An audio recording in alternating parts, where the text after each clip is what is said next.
है everyone, welcome to कोडालॉजी। आज हम लोग एक एडवेंचर पे निकलेंगे and we will try to find nothing, ऐसे प्लेसेस जहाँ कुछ भी ना हो। क्या ऐसे प्लेसेस एग्जिस्ट भी करते हैं? Let's find out.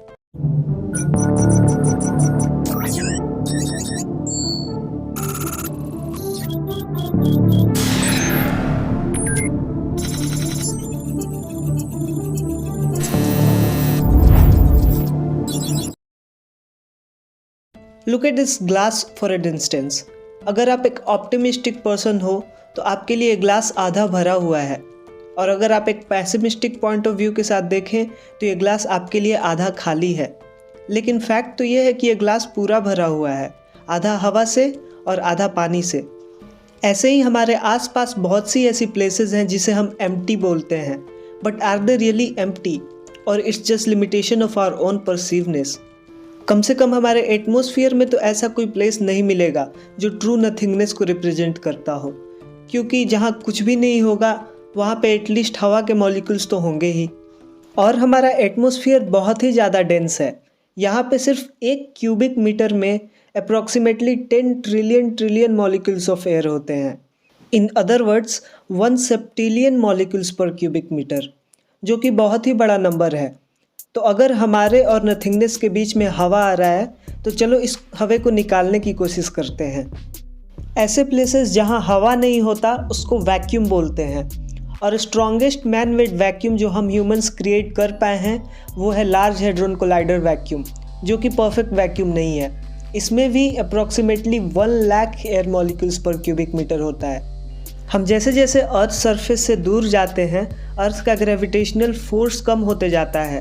उसी वजह से एयर मॉलिक्यूल्स को पकड़ के रखने की कैपेसिटी भी कम होती जाती है और एयर का डेंसिटी भी कम हो जाता है। इसीलिए माउंट एवरेस्ट पे एयर का डेंसिटी 10 ट्रिलियन से घट के सिर्फ 4 ट्रिलियन मॉलिक्यूल्स पर क्यूबिक मीटर रह जाता है।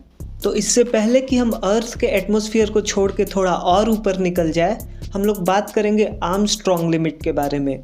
हम जैसे जैसे अर्थ से दूर जाते हैं, यानी कि हाइट पे जाते हैं, किसी भी लिक्विड का बॉइलिंग टेम्परेचर भी कम होते जाता है। और क्योंकि हमारा ब्लड भी एक लिक्विड है, आर्मस्ट्रॉन्ग लिमिट वो हाइट को रिप्रेजेंट करता है जहां हमारे ब्लड का बॉइलिंग पॉइंट कम होके हमारे एवरेज बॉडी टेम्परेचर जितना रह जाता है। ये ऑलमोस्ट 60 to 62,000 के फीट की ऊंचाई पे होता है। चलो अब हम अपने एडवेंचर को कंटिन्यू करते हैं और अर्थ के ग्रेविटेशनल फील्ड से दूर जाके नथिंगनेस को ढूंढने की कोशिश करते हैं। अब हम लोग बात करेंगे इंटरप्लैनेटरी स्पेसेस की, हमारे सोलर सिस्टम की 2 प्लैनेट्स के बीच की स्पेसेस की। Well, it is safe to say that our search of emptiness doesn't end here as well. In fact we are not even close.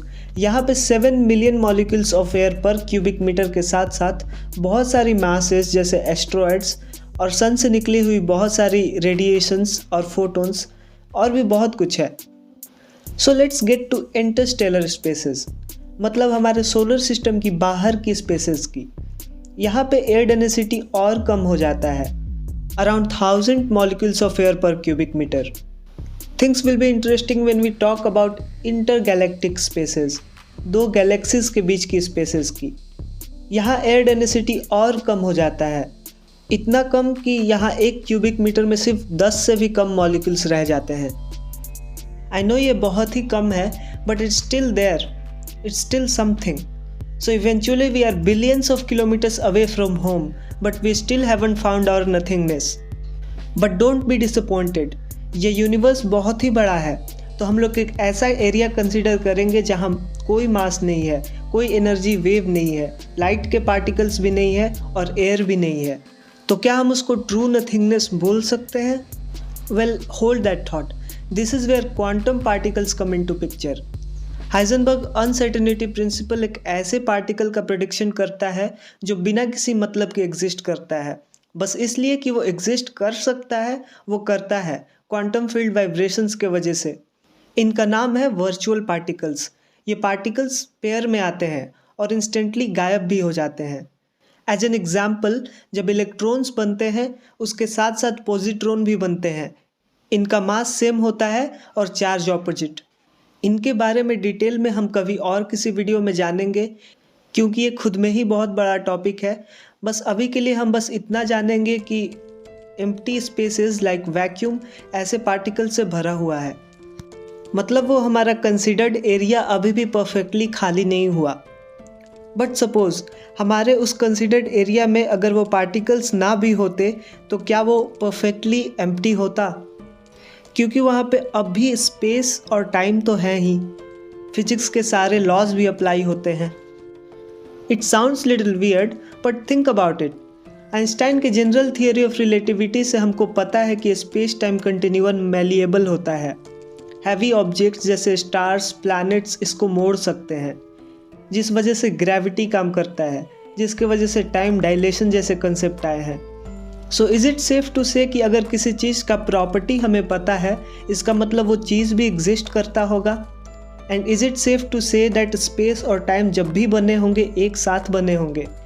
Because let's assume आपके पास एक Apple है और आपको उसको कहीं रखना है, और आपके पास टाइम है लेकिन स्पेस नहीं, then where would you put it?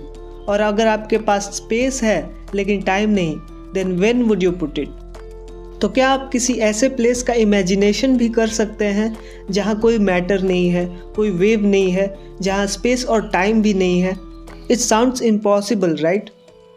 सच तो यह है कि आप नथिंगनेस को डिफ़ाइन नहीं कर सकते, क्योंकि जब भी आप किसी चीज़ को डिफ़ाइन या एक्सप्लेन करने की कोशिश करते हैं, इसका मतलब वो एग्जिस्ट करता है, और जहाँ कुछ भी एग्जिस्ट करता है वो ट्रू नथिंगनेस तो हो ही नहीं सकता। So whenever you are feeling down, empty, hollow because things didn't go as you expected it to go, and you feel like there is nothing going on in your life, just know that nothing जैसा तो कुछ होता भी नहीं है। There is always something. There is always something to hold on to. There is always something to look forward to. And now it's time to say bye bye. I'll see you in the next one.